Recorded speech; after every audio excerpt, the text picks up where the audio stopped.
Okay, this is the infamous Auto 5. This was a 1943 make. There is a difference between the 1943 make and other ones. They're made until 1907, until about 1997, I think.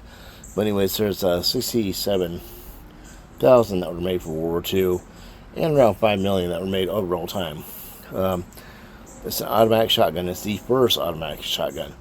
But this one's a Remington make, Browning design. The reason why is because during the war, Browning went ahead and gave the compensation to Remington to go ahead and make these. They were too busy making the 50 cals and other weapons, the bar and all that. But so this one's a World War II version. This one is designed for the Navy, actually. What they do is they take two of these and put them in tangent, and they do shoot down kites. I'm thinking kites, like string attached to them, things that kids play with the kite. The reason they would put them on a kite was teach them how to shoot them down, to teach them how to lead the fucking Japanese Zeros. And so they would shoot down kites. That's crazy. Sometimes remote control airplanes, I suppose, too. A lot of guys like gangsters like them, cops like them, police like them, for scenes, but this one's actually World War II.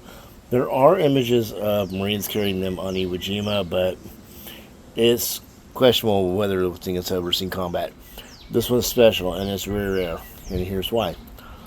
Okay, so if you look at the shotgun, it's heavy.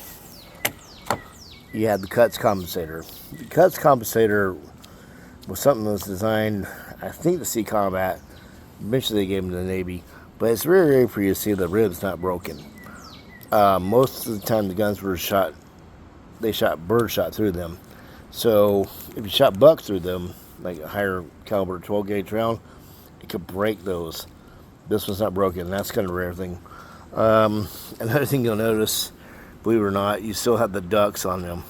It says Remington, but you have the ducks stamp. That's a gun for war, but there's ducks on it, and it says property of the U.S. Navy. On the top, you have the U.S., the bomb. That is the Department of Defense, and that means it's a military weapon. And on the other side, it says sportsman, and you actually have a pheasant. I think originally these were designed for combat. This is the Widowmaker button right here. Now you have the safety right here, but the Widowmaker button. The reason they're called the Widowmaker was not because there's some badass combat weapon. Could be, but that's not it. So when you cock the weapon, and then you slam the bolt home, they had a nasty habit of firing.